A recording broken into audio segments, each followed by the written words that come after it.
우리는 지난주부터 사도행전 결론 부분에 도착했습니다. 그리고 우리의 기대와는 달리 조금은 시시하고 조금은 갑작스러운 결론을 마주하면서 누가는 왜 사도행전을 기록했을까 궁금하기 시작해졌습니다. 누가가 이렇게 사도행전의 결론을 낸 이유는 무엇일까? 라는 생각들이 우리 마음 가운데 들고 있습니다. 여러분들이 만약에 작가의 심정이라면, 여러분들이 만약에 이 누가복음과 사도행전을 기록한 누가였다면 여러분은 어떻게 사도행전을 마무리하셨겠습니까? 우리가 잘 알고 있는 것처럼 누가는 그 데오빌로라는 사람에게 누가복음이라는 1편과 사도행전이라는 2편을 기록했습니다. 그러니까 누가복음을 통해서 누가가 전하고자 했던 것은 예수님을 통해서 하나님의 나라가 이 땅 가운데 왔다라는 것을 보여주고 싶었습니다. 그러니까 누가복음은 하나님의 나라가 예수님의 복음 선포, 그리고 병 고침, 이런 이적들을 통해서, 그리고 예수 그리스도의 십자가와 부활을 통해서 하나님의 나라가 이 땅 가운데 임했습니다를 데오빌로 각하에게 보내는 편지였습니다. 그리고 이어서 쓴 이 사도행전은 이제 하나님의 나라가 복음 전파를 통해서, 사도들을 통해서, 그리고 여러 전도자들을 통해서, 믿음의 성도들을 통해서 어떻게 인종과 영토를 초월하여 예루살렘에서부터 땅끝까지 확장되고 있는가를 기록하고 싶었던 이유가 바로 사도행전을 기록했던 목적으로 우리는 이해할 수 있습니다.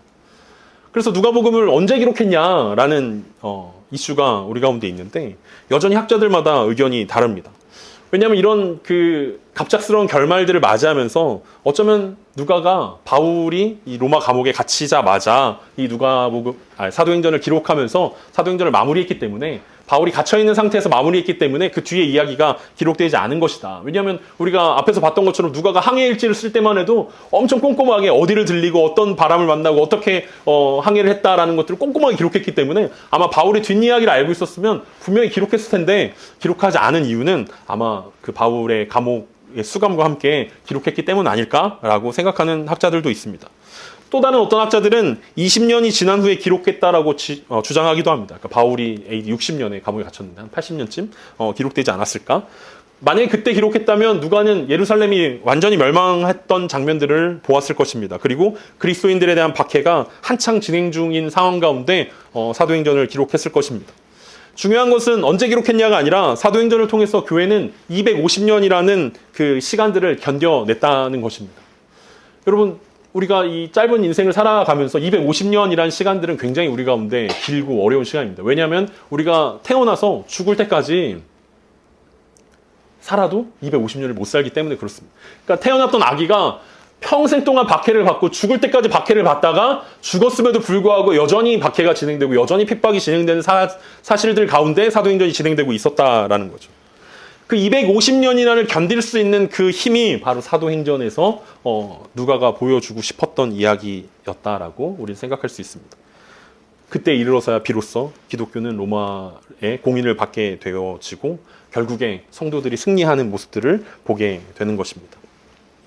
그렇게 우리가 생각한다면 누가의 결론 부분은 조금 더 이상하지 않게 우리 가운데 느껴집니다. 누가는 바울을, 어떤 사도 베드로를, 어떤 사도들을 영웅으로 만들고 싶어서 사도행전을 기록한 것이 아니라 무명의 성도들을 통해서 어떻게 무명의 성도들이 로마의 박해를 견뎌내고 이겨냈는가를 보여주고 싶었기 때문에 사도행전에 이런 결말을 기록하고 있지 않았을까라는 생각들이 우리 가운데 들기도 합니다. 그래서 지난주 얘기했던 것처럼 한창 우리가 액트 29이라고 사도행전 29장을 우리가 써내려가야 합니다라는 이야기들이 한창 한국 교회에 많이 회자된 적들이 있었는데, 그때 이 이야기를 했던 사람이 로이드 오길비라는 신학자였는데, 그 신학자가 사도행전이 이렇게 급격하게 끝나는 것은 오늘날 우리를 통해서, 그리고 우리 안에서 성령이 사도행전의 다음 장을 쓰도록 허락하시는 도전과 기회를 우리에게 남기는 것입니다 라는 도전을 우리 가운데 준 적이 있습니다. 그리고 그 이야기들을 통해서 우리가 사도행전 29장은 우리가 써내려가야 합니다 라는 이야기들을 우리가 하고 있는 것입니다. 그리고 지난주에 우리가 살펴봤던 것처럼 사도행전을 이어서 내려간다라는 것은 단순히 어떤 사도행전에 나타났던 성령의 폭발적인 그리고 기적과 이적들을 우리가 똑같이 써내려가야 합니다 라는 것이 아니라, 바울이 오늘 우리 가운데 보여주고 있는 것처럼 평범한 일상 가운데서 하나님의 나라를 살아가는 그 모습이 사도행전 29장을 써내려가는 것이다 라는 이야기가 우리가 지난주부터 함께 묵상하고 있는 사도행전의 결말 부분입니다. 오늘은 그 두 번째 시간입니다. 지난주에 유대인들을 초청해서 만났던 바울이 오늘은 두 번째로 유대인들을 만나게 됩니다. 그 이야기를 우리가 함께 살펴보면서 어떻게 하나님의 나라를 살아내야 하는 것인지, 우리가 이 땅 가운데 사도행전 29장을 써내려간다는 것이, 사도행전을 이어 써내려간다는 것이 어떻게 살아간다는 거고 어떤 삶들을 살아내야 하는 것인지를 함께 생각해 보았으면 좋겠습니다. 오늘 본문 23절입니다. 그들이 날짜를 정하고 그가 유숙하는 집에 많이 오니 바울이 아침부터 저녁까지 강론하여 하나님의 나라를 증언하고 모세의 율법과 선지자의 말을 가지고 예수에 대하여 권하더라. 지난주 바울은 그 유대인의 회당에 있는 리더들, 회당장과 장로들을 초청하여서 로마에 있는 유대인들에게 자신의 무죄를 고백했습니다. 자신이 여기까지 가이사에게 청원하면서까지 이곳에 로마에 온 이유는 유대인들을 고발하려고 하는 것이 아니라 유대인의 소망 때문이고 그 소망이 바로 메시아다, 그리고 예수 그리스도다라는 이야기 때문이다라는 것들을 증언하면서 다시 다른 날 만나기로 약속했는데, 오늘 그 본문에 이어지는 내용이 그렇습니다. 유대인들은 바울의 이야기에 관심을 보였습니다. 그리고 바울이 전했던 복음에 관심을 보였고 다음 만날 날을 정하고 바울을 다시 찾아왔습니다. 지난주에 얘기했던 것처럼 바울이 살고 있는 셋집은 감옥으로 쓰이는 집입니다. 그러니까 자기가 자기 돈으로 집을 얻었지만 그곳은 가택연금으로 간수들과 함께 살아가야 하는 그런 상황들이었는데, 놀랍게도 사람들이 바울의 이야기를 듣기 위해서 감옥으로 찾아온 것입니다. 오늘 본문에 아침부터 저녁까지 바울이 설명했다라고 이야기하는데, 이 아침이란 단어는 아침 먹은 다음이 아니라 새벽을 이야기합니다. 날이 새자마자 더 많은 사람들을 데리고 바울을 찾아왔다라는 것입니다. 지난주보다 더 많이 왔고 아침부터 저녁까지 이어졌다는 누가의 증언에 의하면 아마 이날은 안식일이지 않았을까라는 생각들을 해보게 됩니다.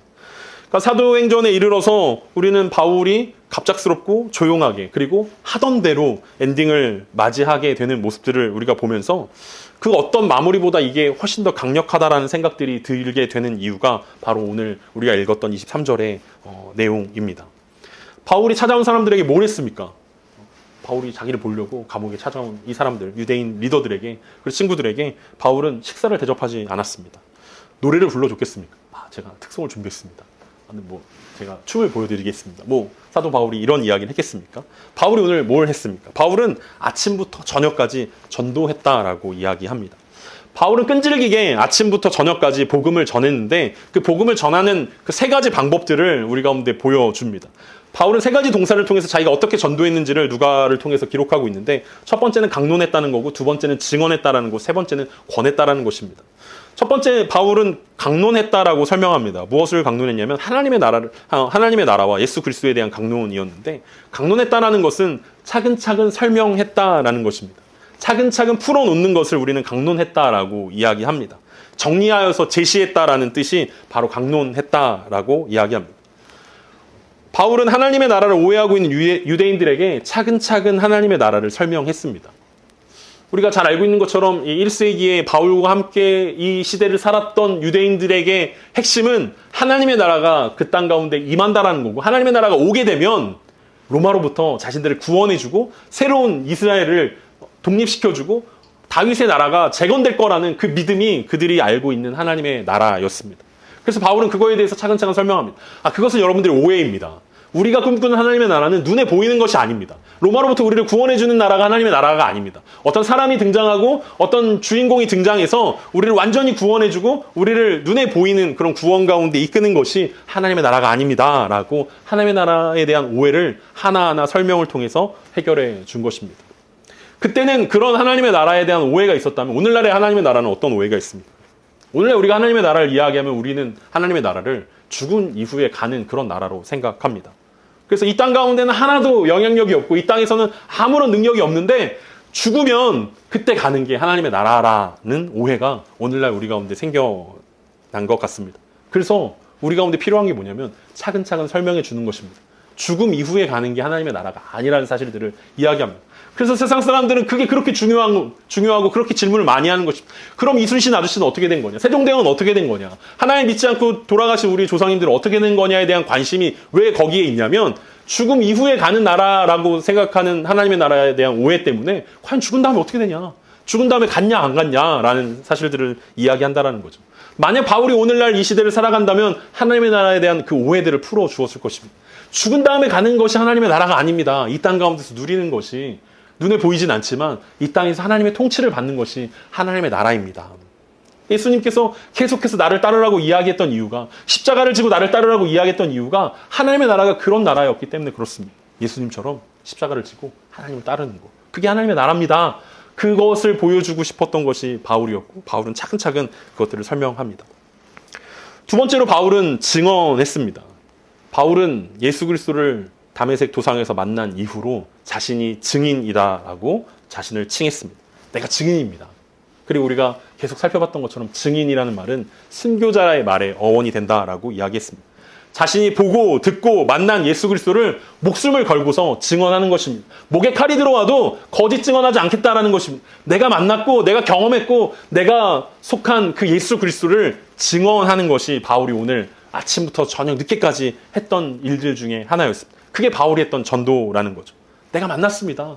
내가 들었습니다. 내가 보았습니다. 그 예수 그리스도는 실제입니다. 허상이 아닙니다. 상상이 아닙니다. 내가 진짜 만난 그분은 참 좋은 분이고 우리의 구원자이시고 나의 주인이십니다. 라는 증언이 바울이 했던 전도였습니다.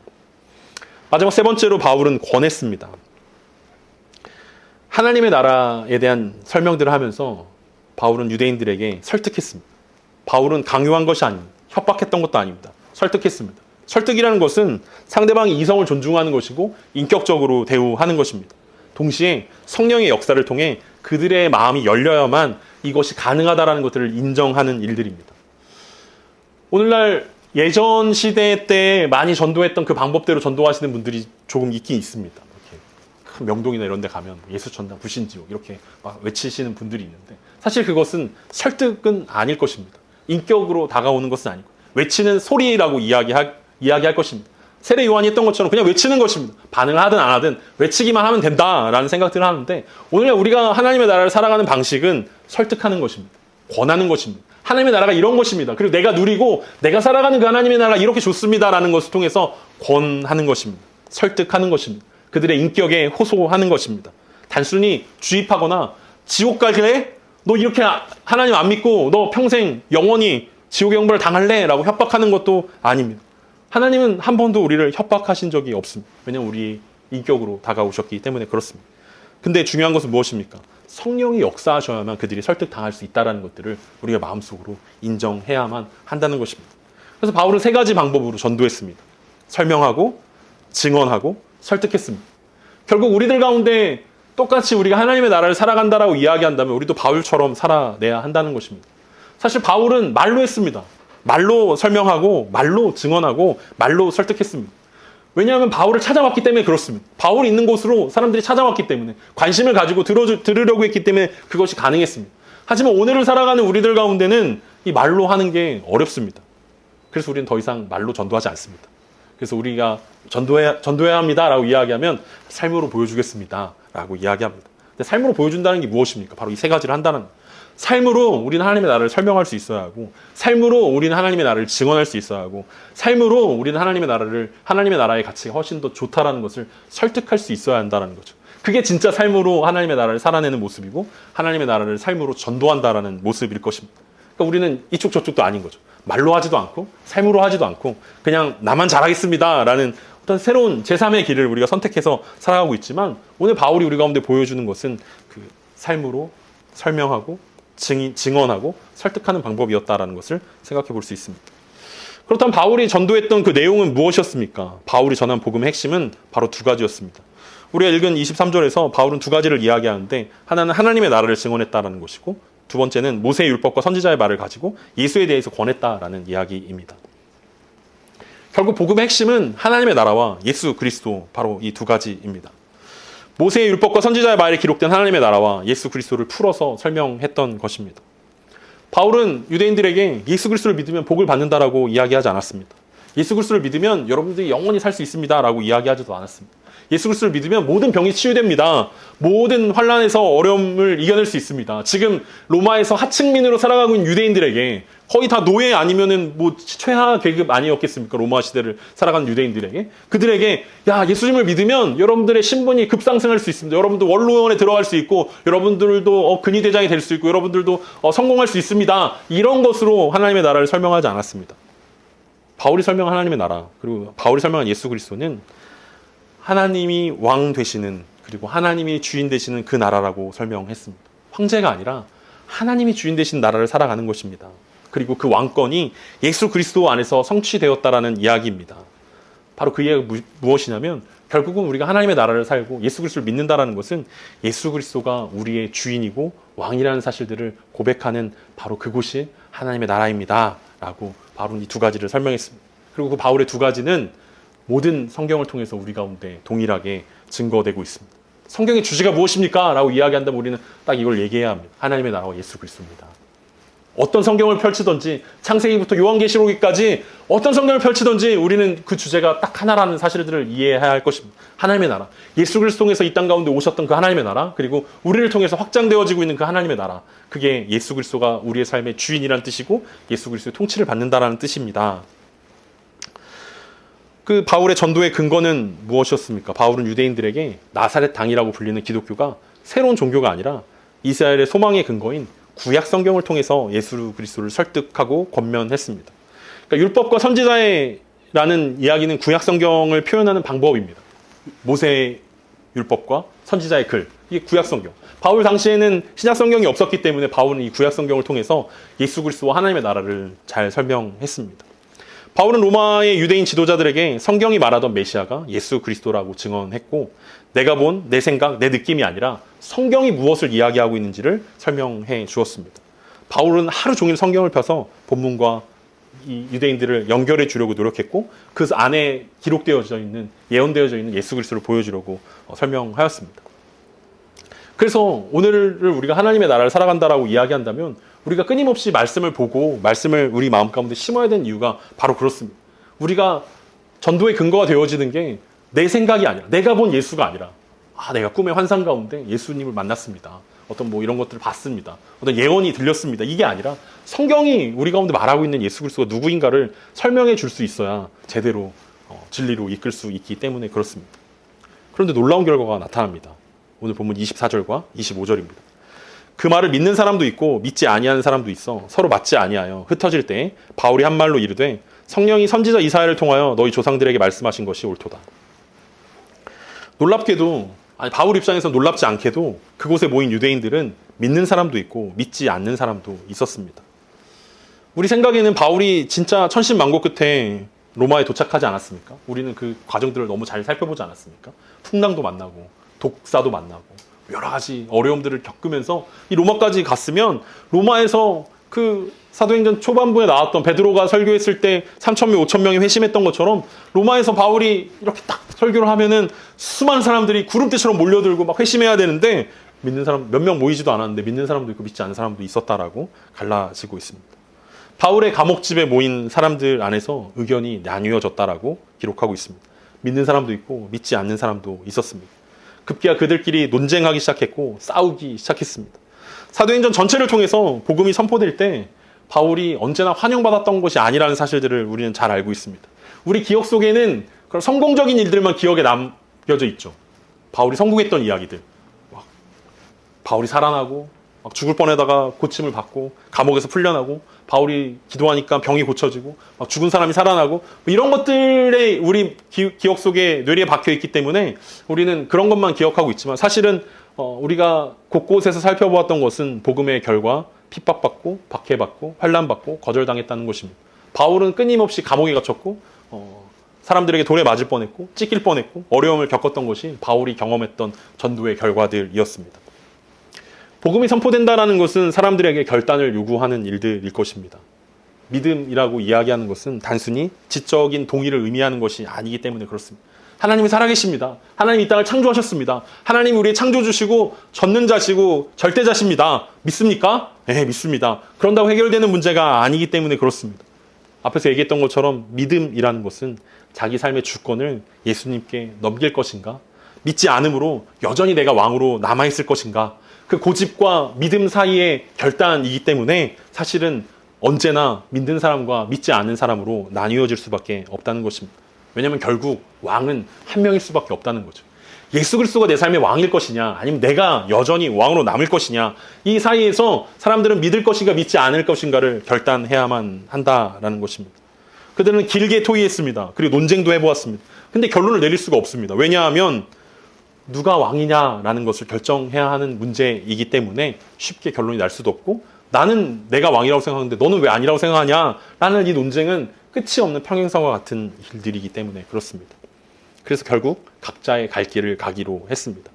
이것이 복음 앞에 나타났던 흔한 반응이었습니다. 그리고 바울은 마지막으로 그들을 향해 이렇게 이야기합니다. 26절에서 28절입니다. 일러스되 이 백성에게 가서 말하기를 너희가 듣기는 들어도 도무지 깨닫지 못하며 보기는 보아도 도무지 알지 못하는도다. 이 백성들의 마음이 우둔하여져서 그 귀로는 둔하게 듣고 그 눈은 감았으니 이는 눈으로 보고 귀로 듣고 마음으로 깨달아 돌아오면 내가 고쳐줄까 함이라 하였으니. 바울은 논쟁하고 있는, 다투고 있는 사람들을 향하여서 다시 설명하고 다시 설득하고 다시 증언하는 일들을 하지 않았습니다. 대신 지금 왜 이런 일들이 벌어졌는지 영적인 진단서를 발급해 줍니다. 그것은 성령이 선지자 이사야를 통해서 600년 전에 이스라엘 백성들에게 내렸던 진단이기도 합니다. 바울은 이사야 6장의 말씀을 인용하면서 믿지 않는 것이 당연한 일들이고 당연한 세상이다라는 사실들을 이야기해 줍니다. 예수님도 이 말씀을 인용하신 적이 있었는데 바로 마태복음 13장에서 씨 뿌리는 사람의 비유를 설명하시면서 이 말씀을 인용했던 적이 있습니다. 우리가 잘 기억하는 것처럼 네 가지 밭이 나오지 않습니까? 길가가 나오고 돌짝밭이 나오고 가시밭이 나오고 좋은 땅, 이 말씀, 어떤 사람이 씨를 뿌렸는데 어떤 밭에 갔더라라는 그 비유 마무리에 예수님은 똑같이 바울이 인용했던 이 말씀들을 통해서 왜 열매가 맺히지 않는가, 왜 복음이 하나님의 나라의 열매로 맺히지 않는가를 설명하셨던 적이 있습니다. 바울은 똑같이 아침부터 저녁까지 힘을 다해 씨를 뿌렸습니다. 복음을 전했지만 모두 믿는 것은 아니었습니다. 모든 사람들의 마음 밭이 다 좋은 밭은 아니었다는 것입니다. 어떤 사람들은 바울의 말을 들었지만 깨닫지 못했습니다. 같은 본문을 보고 설명했음에도 어떤 사람들의 눈에는 들어오지 않았습니다. 그리고 그 이유를 마음이 우둔해졌기 때문이라고 설명합니다. 27절에서 마음이 둔해졌고 듣기 둔해졌고 눈이 감겨있다라고 바울은 설명하고 있습니다. 이게 이사야 선지자를 통해서 이스라엘 백성들이 왜 하나님께 돌아오지 않는가를 설명하면서 했던 이야기고, 예수님이 복음을 증거했음에도 불구하고 회개하라 천국이 가까웠느니라 라고 말씀했음에도 불구하고 사람들이 그 복음에 귀를 기울이지 않았던 이유이기도 합니다. 마찬가지로 바울이 복음을 전도했지만 많은 사람들이 믿음의 길로 들어서지 않았던 이유는 그들이 마음이 둔해졌고 듣기가 둔해졌고 눈이 감겨져 있었기 때문에 그렇습니다. 문제는 그들이 지식이 없었기 때문도 아니고 예수님에 대한 정보가 부족했기 때문도 아니라 마음이 굳어지고 귀가 막히고 눈이 닫힌 상태였다라는 것을 우리가 이야기합니다.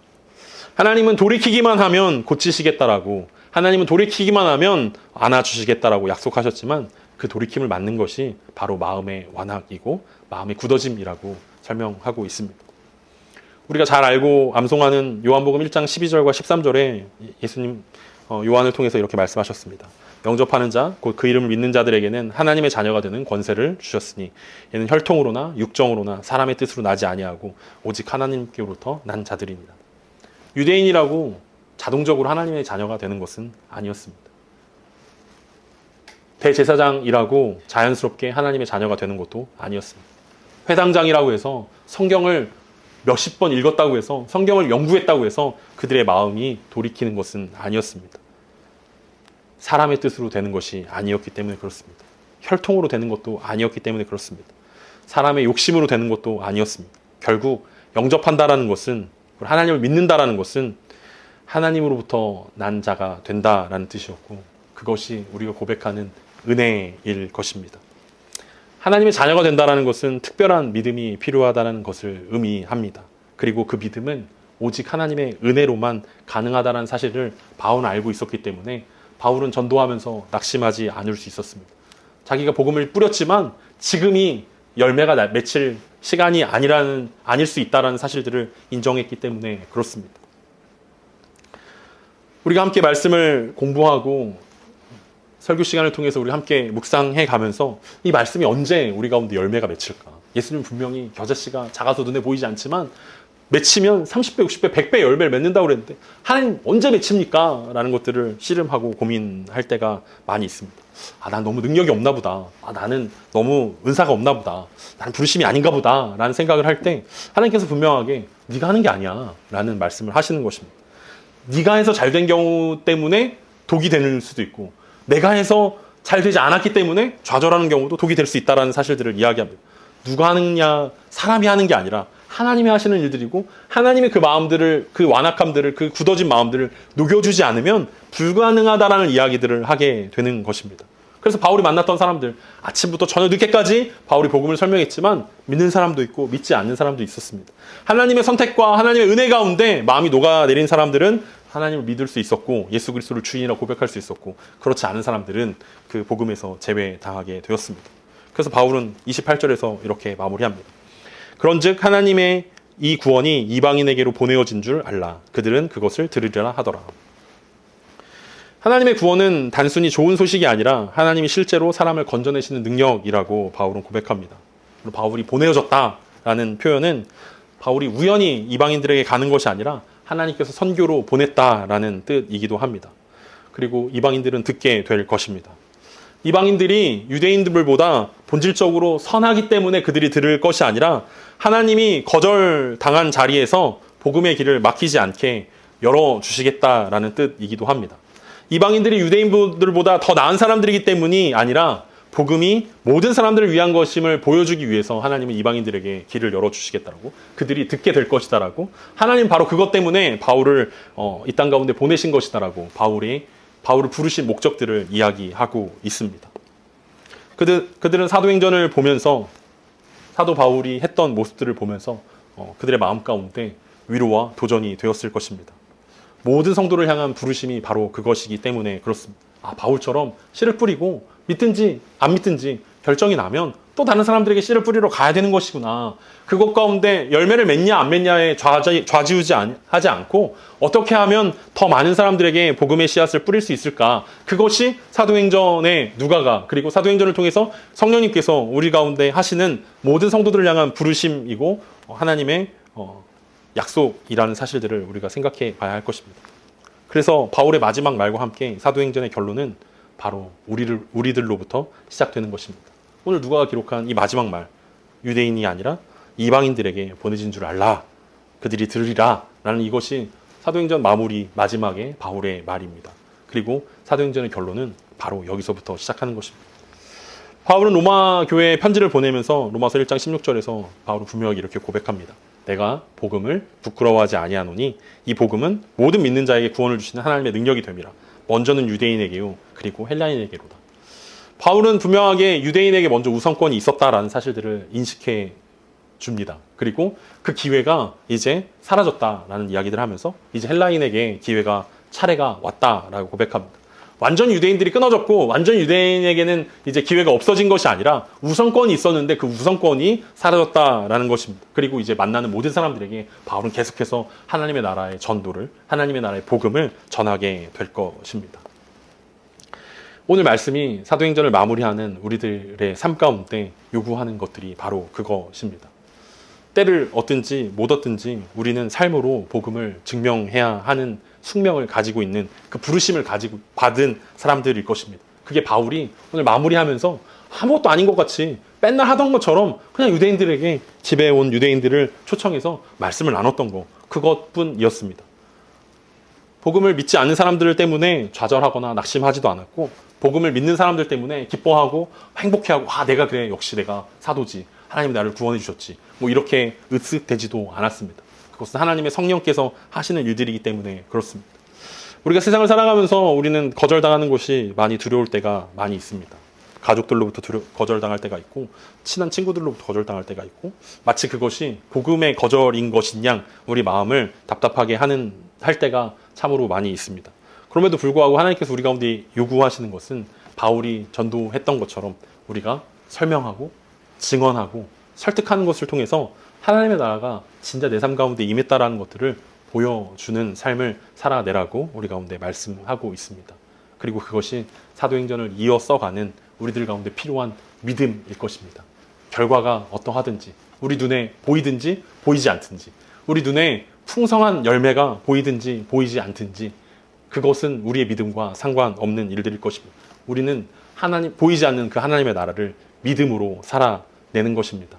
언젠가 완성될 그날들을 기억하면서, 기대하면서 우리의 삶 속에서 우리의 말과 우리의 행동과 우리의 마음을 통해서 마음이 굳어진 그 사람들을 향해 달려가는 것입니다. 그들에게 또 다른 기회가 열리기를 소망하며 언젠가 그들에게 열매가 맺히기를 소망하며 우리의 삶을 통해서 설명하고 증언하고 설득하는 저 여러분 되기를 간절히 소망합니다.